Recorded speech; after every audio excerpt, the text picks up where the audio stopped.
Hello everyone and welcome back to the Bundesliga Show, Bundesliga prediction show. We're back live this week on YouTube streaming, so welcome along everyone. Hopefully a few people can join us for the show as me and Mark will be looking ahead to Matchday 29, doing our predictions as always, and a bit of a bonus for this particular live show. We sent a tweet out on Wednesday, so yesterday, just seeing if anyone wanted to do a bit of Q&A with us, and we have got some questions to field. So we'll do them after we've gone through the predictions nice and quickly. Apologies for my appearance this evening. I've just got back in from a bit of five-a-side football, so I'm sweating one out. I sprint up the hill to get back in time, though, to do this live show. So the commitment's there at least, but probably displaying my lack of fitness, perhaps. But anyway, we'll press on. So obviously, we'll quickly look back at the scores from last week and the Mark versus Rory saga. It was another close one, and it looked like it went down to the terrible game on Monday night, which I think is the last Monday night game for a long while as well, thankfully. And the draw meant that I won, which is brilliant. So that's 14-8 to me now. So it's looking like a too steep a task now for Mark, unfortunately. So it'll have to be next season when he makes his comeback, perhaps. I can still draw. If I win the last 6 matches, I can still make a draw. So that's very true. Yeah, let's see what happens. So let's move on and quickly get on with the predictions. So we've got plenty of time to go through the Q&A section. So moving on. So Matchday 29. So we're already getting on now in the season. Moving on to a Friday night game between RB Leipzig and Hoffenheim. Simply strikes me that Hoffenheim away from home against an RB side that don't really feel too much pressure at the moment, even though Bayern did drop points and open maybe a smallish window, but I think they'll still feel there's not much pressure on them, and as a result, see a comfortable 3-1 home win. Yeah, I mean, this is going to be it looks a pretty straightforward game for Leipzig. I mean, I guess the question is if they do feel the pressure, again, with it being close to 5 points over the weekend. But I think, Hoffenheim are back in a bad moment again now, and they kind of got themselves out of the sticky point a few weeks ago, but they're really back in it now. Only 5 points clear of the relegation playoff place, and I've gone for a comfortable 2-0 here for Leipzig. I don't see anything other than a home win, to be honest with you. Yeah. Very good. Moving on to Saturday, we've got lots of good games on the horizon. So we've got a bit of an interesting game now because we've got Gladbach hosting Frankfurt, which obviously, as the news will have dropped over the last few days, that another bit of managerial merry-go-round in the Bundesliga, that Adi Hütter will be moving on from Frankfurt and going over to Gladbach next season. So there's an extra bit of spice in this one for sure. But as a result, I can see Frankfurt really going at Gladbach. So I'm saying a 3-1 away win. Yeah, this is going to be a really interesting match. I think it's not worked out well for Frankfurt, in my opinion, because I think if it hadn't been for the Adi Hütter situation, I would have gone for a comfortable win for Frankfurt. But we saw what happened to, obviously, Gladbach after Marco Rose was announced as the new Dortmund coach. So maybe we could see something similar there. To be honest, I think that Frankfurt are a more professional club. They clearly still have a goal. The players also, even if some of them might potentially want to leave the club in the summer, they have the clear goal, don't they? And I've still gone for a 2-1 Frankfurt win. And for me now, the last games, the maximum they need is probably 2 or 3 wins now, really. And I think they'll get one of them in Gladbach in this game. Yeah, then moving on to another very tasty-looking game. We've got VfL Wolfsburg hosting Bayern Munich, the champions, who obviously be licking their wounds from midweek, having gone out despite winning the second leg 1-0. Interesting game this. Obviously, Bayern will want to bounce back after dropping points to Union, and obviously Wolfsburg will be desperate not to go on a bit of a bad run with these tough games at the moment, having lost to Frankfurt. So as a result, I can see it being quite a tough and tight game, and I'll go for another draw for Bayern. I'm saying 2-2 this time. Yeah, I mean, this is a huge game, actually. Yeah, I mean, it's third versus first. As we said, if Wolfsburg lose this, they will start looking over the shoulders, with obviously Dortmund hosting Werder, which you'd imagine they get a win. I've actually gone for, I think this might be a similar kind of game to the Leipzig away game that we saw a few weeks ago. I think it'll be tight. There won't be that many chances, but I've just got a feeling that Bayern will just nick it 1-0. Very good. Moving on then, we've got FC Augsburg taking on Arminia Bielefeld. So yeah, a bit. I mean, we do assume that Augsburg will be safe. However, I'm sure they'll want another few points just to make sure. Bielefeld, of course, are chasing wins and chasing points in order to try and get themselves out of that playoff place or even the relegation zone in general. So again, it's a very big game for Bielefeld for me. So I think they need to get at least a draw, which I'm going to say they're going to get. I don't think they'll get the win though, so I'm going to say 1-1 in this game. Yeah, this one I was tempted to go for a Bielefeld win because I think obviously it is slightly bigger for Bielefeld, but I mean Augsburg also need to make sure they don't lose this. I think anything, if they avoid defeat, then yeah, we can definitely say they're 100% safe really because they've got a better goal difference than the likes of Bielefeld, Cologne and Mainz as well. So yeah, I've actually gone for a 1-1 draw here because I just think Bielefeld are playing pretty well, especially since Frank Kramer took over. So I've gone for a 1-1 draw in this game, but it's another massive game this weekend. This one. Yeah, very good. I don't know if you guys can hear, but I've got an ice cream van going down my road in the background, tooting its horn. It feels like summer now. I have to go out and grab an ice lolly to cool down. So next game we've got Freiburg hosting Schalke. One of the few games again that probably doesn't have a huge amount on it. So I'm going to say a 2-1 home win for Freiburg. Yeah, this is just like a mid-table versus already relegated side, really. And I mean, obviously with Schalke getting the win last week, they might be a little bit buoyant. They might fancy the chances, but I've gone for a 2-1 win for Freiburg. Freiburg aren't going to want to finish on a bad run, so I think they'll target this game as one that they can definitely win and make sure that they pick up the form a little bit over the last few weeks. So 2-1 Freiburg.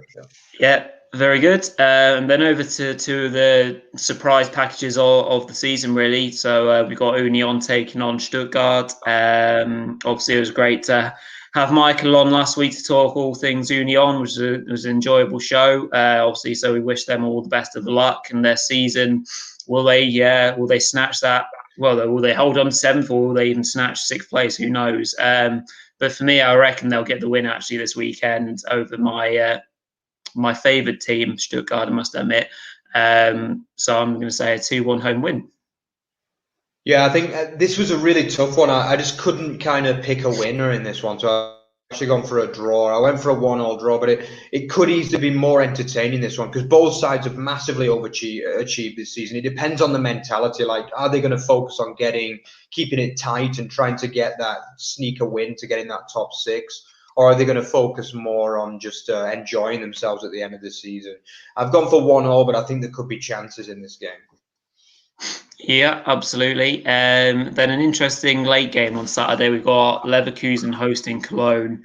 Obviously, who probably out of all the teams in the relegation battle had the worst weekend just gone.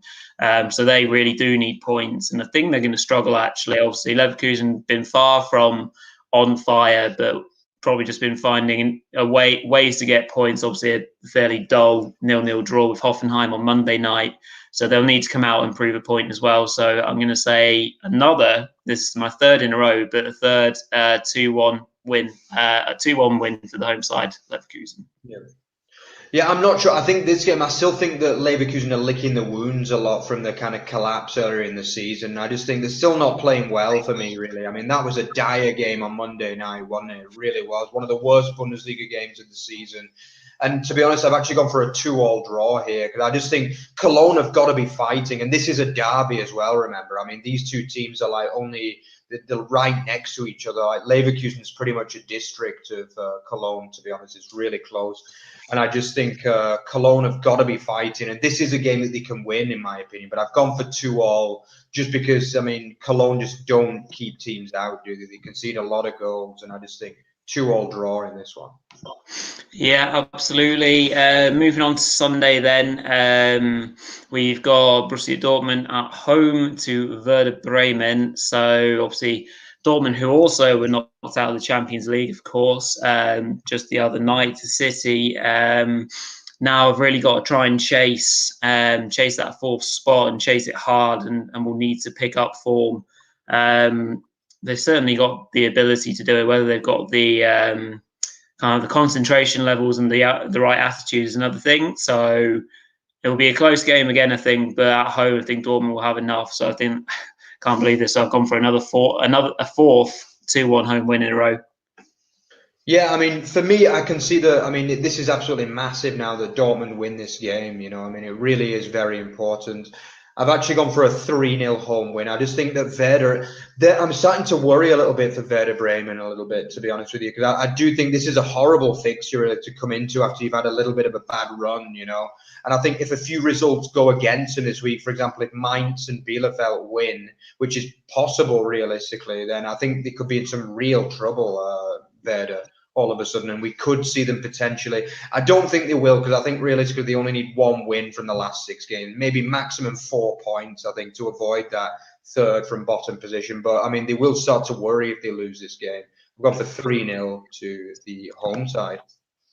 Very good. And then the last game, what another obviously game that is going to involve two sides in the relegation mix. So the kind of the big one of the weekend where they're playing each other is Mainz hosting Hertha Berlin. So yeah, huge game for both sides. Obviously, Hertha, generally speaking, we've seen them be slightly better on the road. Obviously, they're still not that consistent on the road either. And Mainz have obviously kind of really showed a turn for the better in terms of their form and their approach to games. With that in mind, I can see them really going for Hertha, and I think they'll be able to earn an incredibly important victory and put Hertha Berlin in even further into trouble. So I'm going to back Mainz to win 2-1 at home. So that's my fifth.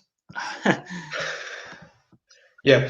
I mean, we've got to bear in mind that this is still a massive game. You know, even though Mainz they're close to completing one of the great comebacks of recent years. You know, and I think a win today will pretty much keep them up. In all honesty, a win this weekend would take them up to 31 points, which they probably just need a couple of draws after that. Maybe one more win maximum out of the last 5 games. But at the same time, if they lose this, then they're back in all kinds of trouble again as well, because Hertha would go above them again. And Bielefeld with some winnable games at the end. I mean, that third from bottom will still be very realistic if they lose this game or even draw, to be honest. So I've actually gone for a 2-1 win for Mainz, because I think we might see a similar game to the game against Cologne at the last weekend. But I think Mainz, they will push for that winner. They're that kind of side, Mainz, you know. They're not going to settle for a draw in this game. And I think that they will know that if it's 1-1 or 2-2 going into the last few minutes, they'll need to push for that winner. And I think I can see them getting a late winner for a 2-1 win here, Mainz. Absolutely good stuff. So that does bring close to the predictions for week 29.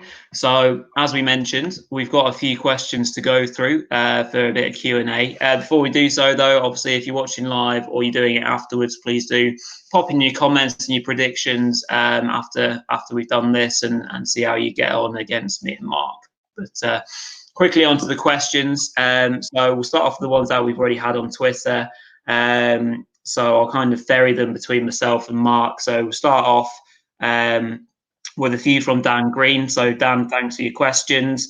Firstly, I'll hand this over to you, Mark. So are RB Leipzig really unpopular in Germany? And what about Hoffenheim? Are they unpopular too because of their money, the way they've been built up plastically? So Mark, I'll let you handle that one as the resident expert.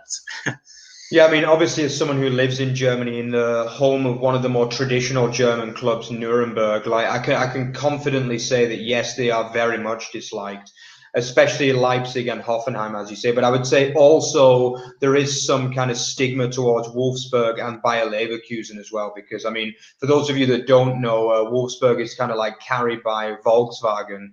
And Bayer Leverkusen is like, the company Bayer is like a really, really big pharmaceutical company in Germany. So they're also disliked. But yeah, I mean, RB Leipzig, obviously Red Bull or Rasenballsport Leipzig, which is kind of like a bit of a joke in Germany, really, because it literally means like lawn sport Leipzig. That's like the translation, basically. So it sounds a little bit funny, really, because obviously everybody knows it's Red Bull.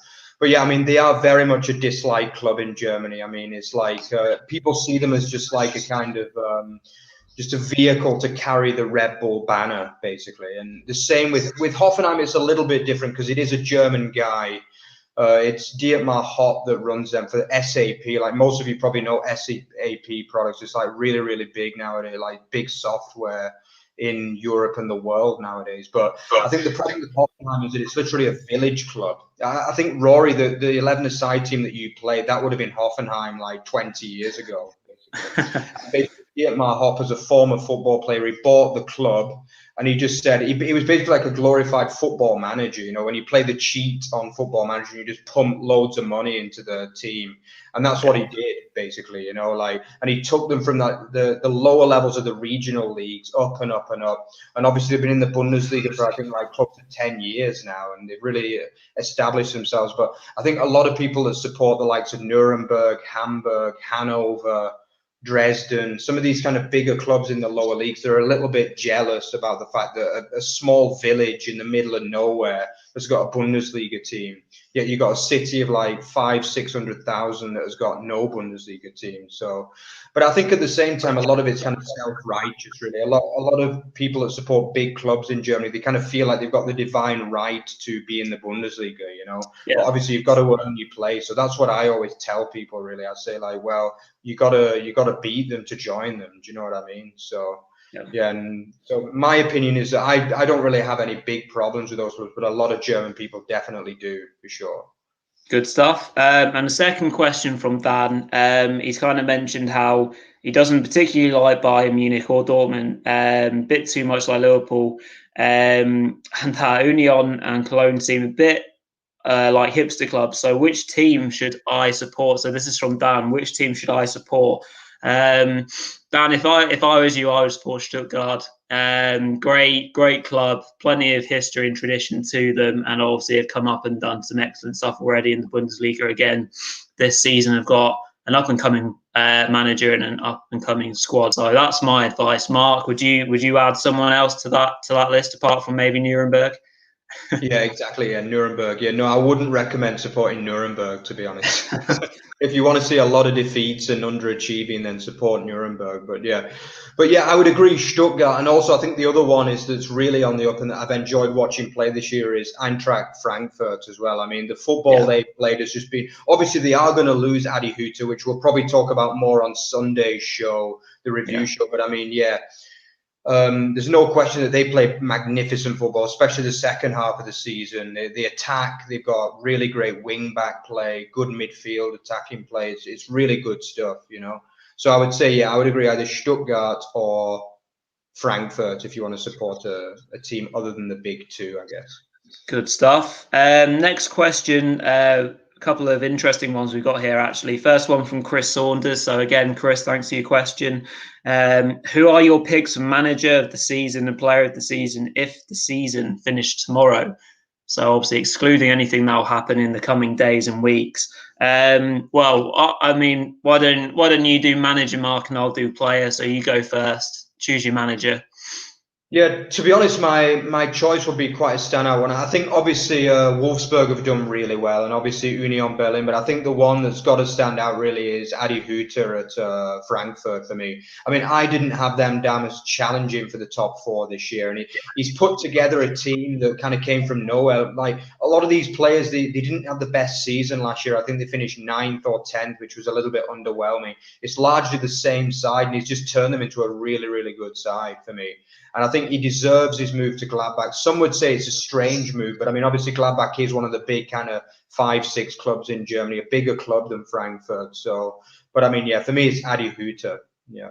Good stuff. If I was forced to choose a player right now, I guess we're kind of going along similar lines here in terms of thinking on Frankfurt, because if the season did finish tomorrow, they would have top four secured. And I feel the reason that is because is because they've been spearheaded towards it by Andre Silva. For me, his goals, they've been, generally speaking, quite varied. Obviously, he's got a lot of headed goals. He's got a brilliant partnership, obviously, with Kostic going there at the club. And he is, generally speaking, turned up when the club needed him most, not obviously most recently in the 4-3 victory over Wolfsburg. So, yeah, for me, I'd go with Andre Silva as player of the season. One question we've got from Jonathan Belwith. Jonathan, thank you very much for your question. I like this question, actually. So, firstly, do you reckon Tony Pulis would make it in the Bundesliga? would his tactics work there? And then secondly, which club would suit him? So basically, what club in the Bundesliga right now are most similar to the way Tony Pulis plays football, because he's been linked to a few clubs over the years. So, Mark, I think you're a good one to maybe answer this question. Who do you reckon Tony Pulis would suit, and then what team do you think plays the most Stoke-like football right now? Yeah, well, I think first of all, I'm not sure whether really Tony Pulis is, at least in his heyday, in the Stoke a la like 2008 to 2012 kind of days. I'm not sure the German fans would be overly fond of that kind of football. I mean, the Bundesliga, one of the selling points is that teams do attempt to attack, which is why we see so many great games. We see 4-3s, 4-2s, 3-all draws quite regularly, don't we? Which you just don't see in like La Liga or in the Premier League, really, to be honest. So I think, yeah, that's the first point. But I think there are a couple of more defence-minded teams. I would say, for me, the more defensive kind of teams, which would probably suit Pulis, would be Arminia Bielefeld or Augsburg, for me, definitely. I think they're old-fashioned clubs, I mean, Augsburg is based in the south of Bavaria. It's like an old school town. I think they would appreciate a guy like Tony Pulis, to be honest, with his baseball cap and with his tracksuit with the club name on it.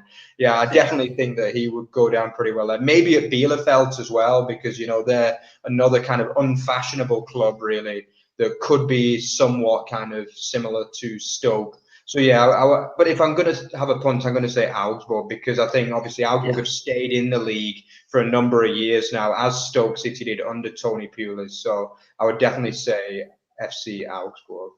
I'm enjoying Chris's comment here in the live chat, saying it is Augsburg's football as boring as their name is to say. Bit harsh maybe, because they have actually been scoring a few goals. But generally speaking, I guess that's the kind of idea that we've got this season. Next question, we still got a few to field. So this is actually a really good one from Sam Bettany. Sam asks, what would be your Bundesliga five-side dream team using current players? You're only allowed one player per club. So I think we'll just do a joint one to save time, I think, a little bit. So for me, keepers-wise, we're either going Casteels or Trapp on this season, maybe. Well, I think we're going on form, perhaps, as well. I'm going to go Casteels. I think he's the best keeper in the Bundesliga for me, definitely. We'll throw in Casteels, and we'll play a 2-2 formation, so we can have some playmaking. Oh, actually, we'll go 1-2-1. We'll have two midfielders and a striker and one defender. So if we wanted one defender in our team from not Frankfurt, we need a ball-playing centre-half, don't we? So I was going to say Brooks, but we're not allowed to use Wolfsburg. I mean, obviously, for me, Wolfsburg have got the best defence in the league, but I think, obviously, considering the fact that Leipzig have got the best defence officially, I think we've got to go for maybe Konate. I don't think that Upamecano has had the best season this year, to be honest, at times, especially in the big games. So I'm going to go Konate, personally. But right, we've got two midfielders to pick then. I think if we're taking anyone in terms of midfielder all-rounder from Bayern, it's either got to be Kimmich or Goretzka. Feel like you need that kind of little playmaker who's able to be nippy around the pitch. So yeah, I'm gonna go and throw in Kimmich there. So do you want to pick the second midfielder?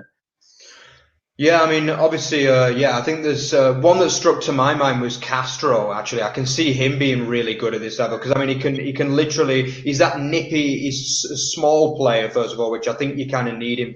Generally, bigger guys don't tend to do that well at five-a-side. Really, it's more for smaller guys, I think. Really, I think So I think Castro was my kind of first thought from Castro, yeah. And then, maybe Sousa because of his ability to kind of pick out a pass. Do you know what I mean? Also a good one. Not really that important for five-a-side. I don't know. Maybe Castro slightly better. We'll go Castro. And then up top of thing, obviously we've picked a Bayern player, so we'll stick in Haaland. I think that's fair, isn't it? So Castells, Konate. Yeah, Kimmich and Castro, and then Haaland up top. I think that would be an interesting mix, actually. So that's our five-a-side team, Sam. Very good question. So thank you for your question there. And then we've got two more to quickly get through before we bring this live to an end from a Twitter account called UK SC Freiburg Society. So yeah, thank you for your question. The first one I'll throw over to you, Mark. So. Why did it take Cologne so long to move on from Gisdol? Why do you reckon? Yeah. I mean, obviously, I think a lot of people have been questioning that in the Bundesliga because he's not done very well since he's been there. Truth be known, I think he came with a little bit of clout from the lower leagues, but I still think that a lot of people were surprised when Gisdol got the job at Cologne. Perhaps, I think obviously he's not done a great job during his time there. I think obviously. I mean, the defeat to Mainz was like a big kind of breaking point, I think, if you know what I mean. I think, but some would say it could be a little bit too late really now because they've only got 6 games. It's starting to look a little bit cut adrift. And I think, I mean, if it was me, I would possibly have got rid of him a bit sooner. But at the same time, I mean, Cologne, they were down in my tip for bottom 2, so it doesn't really surprise me that they're so far down, to be honest. I think they're a pretty poor side, even though they tried to strengthen the side in January. I don't think they've got very much about them at all. The big players like Duda, Max Meyer, they've not really done the business this season for me, as you might have expected. And I think it's going to end in relegation either way for Cologne for me. Interesting stuff. Second question then from Freiburg Society. Do you see Pellegrino Matarazzo moving on from Stuttgart if another position opens up in the Bundesliga or elsewhere? This is an interesting question, actually, because obviously he's done a lot of good work at the club, got them promoted into the Bundesliga and has done some fine work already. And we've seen plenty of managerial merry-go-rounds already, and there's probably going to be lots more to come this season, or summer, should I say. So it wouldn't surprise me. I think it would be a great shame if he couldn't at least maybe get another season out of him. The money might talk. He's obviously an up-and-coming, exciting manager with a certain way of playing. So I think he'll stay another season and maybe see how far he can push this current Stuttgart team. But obviously I could well be wrong on that one. So we'll have to see. Mark, do you reckon he'll stay or go? Yeah, again, I think it depends on how much he gets offered because I wouldn't imagine he's getting paid that much at Stuttgart, to be honest, at the moment. I think it would be a good idea for Stuttgart to kind of wave the book at him because he's clearly a very, very good coach for me. You know, the American, Italian, German he is actually. He's quite an international guy, really. And I think, I mean, I guess someone of the like of Frankfurt could be interesting, but all the talk is that Ralf Rangnick will go there. So, I mean, it's and I think obviously a lot of people think that is part of the reason why Adi Hütter left because they plan on bringing him as a director of football, and the two of them don't get on. And I think Ralf Rangnick is one of those guys that obviously wants a lot of power.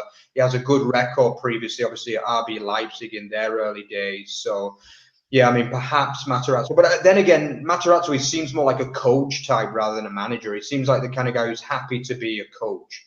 And I think in Germany, you've got to remember, this is a very different system to in England. Like, they don't really have managers as we have in England, you know? I mean, you wouldn't be able to get like a Pep Guardiola that just control everything, really.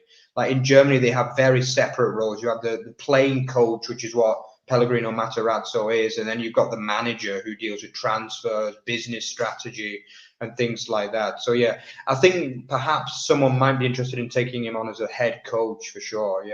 Yep, good stuff. We have actually got another question that came in, so I apologise, I almost missed it. From Glasgow Barusan, who DM'd me this question, which is a really interesting one. It's one I kind of picked up last night. So it came out of the commentary from the Dortmund Man City game last night, and Ian Dark, the commentator on BT Sport, mentioned something about some sort of insurance scheme that BVB took out in case they failed to qualify for next season's Champions League. Glasgow Bruson, the Twitter account that asked the question, hadn't heard of this before and wondered if we could shed any light on this matter. So frankly speaking, guys, I myself hadn't heard of it until last night's commentary and found it quite an interesting thing. And we basically had to ask our resident expert, Paul McGarrigy, who knows a lot about these sort of things. And he kind of informed us that it's kind of like an insurance policy that certain teams have taken out. Basically, should a certain amount of criteria happen during a season. So, for example, something like that happened in 2012, I think it was, when a certain amount of players were sold during Dortmund's season. They could take out this contract if they lost the manager and 3 key players. And it looks like something that they've tried to take out again this season. If certain amounts of acceptable criteria happen, we'll have to get Paul on the show to explain it a bit more. Obviously, I can see he's been on the live chat today, and he gave us a really good answer.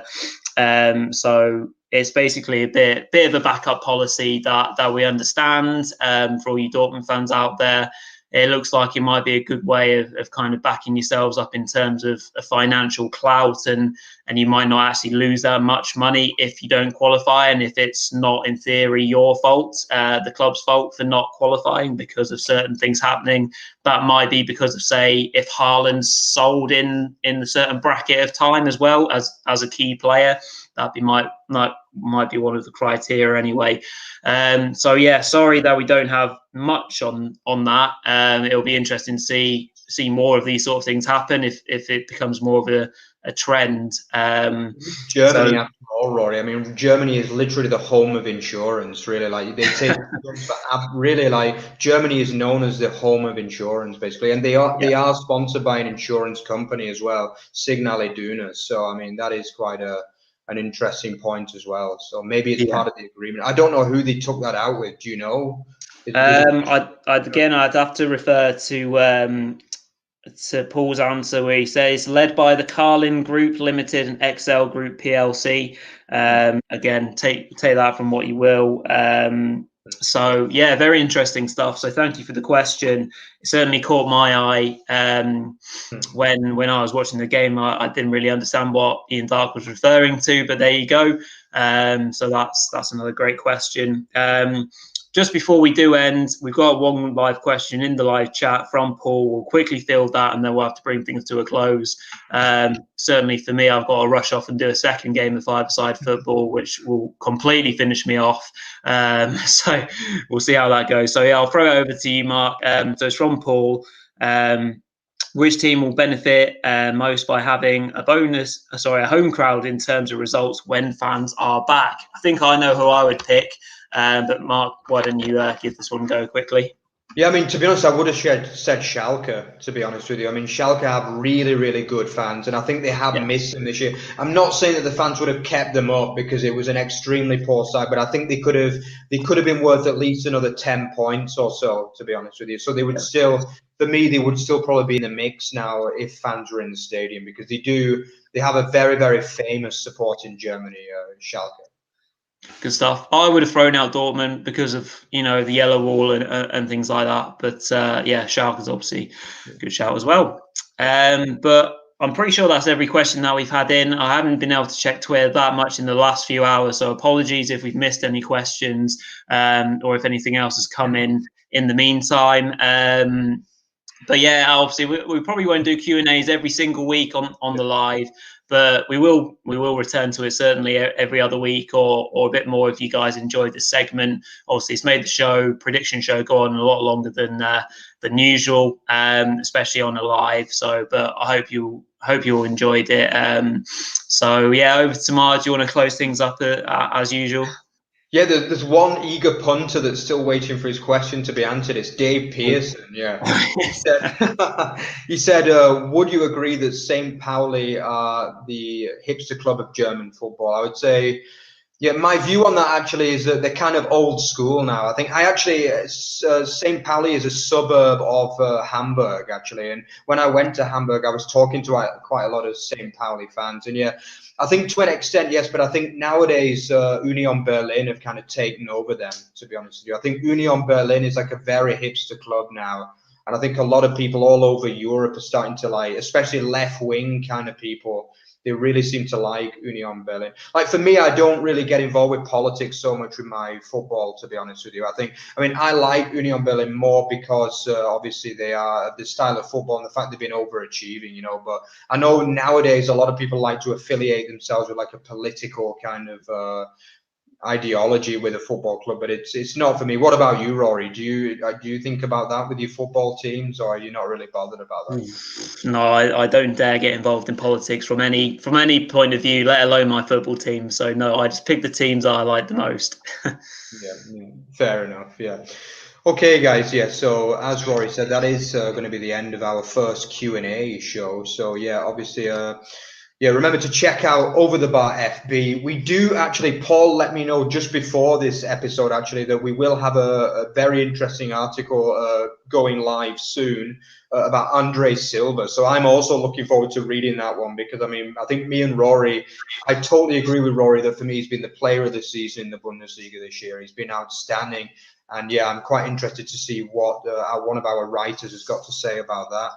And yeah, also obviously check out otbfootball.net because that's like the centerpiece of our work. Remember to check out the League One show as usual and check out all of our Bundesliga work on the Bundesliga Show. So that's all for our live show this week. And we'll see you again on Monday with the review for week 29 of the Bundesliga. So ciao. Cheers all.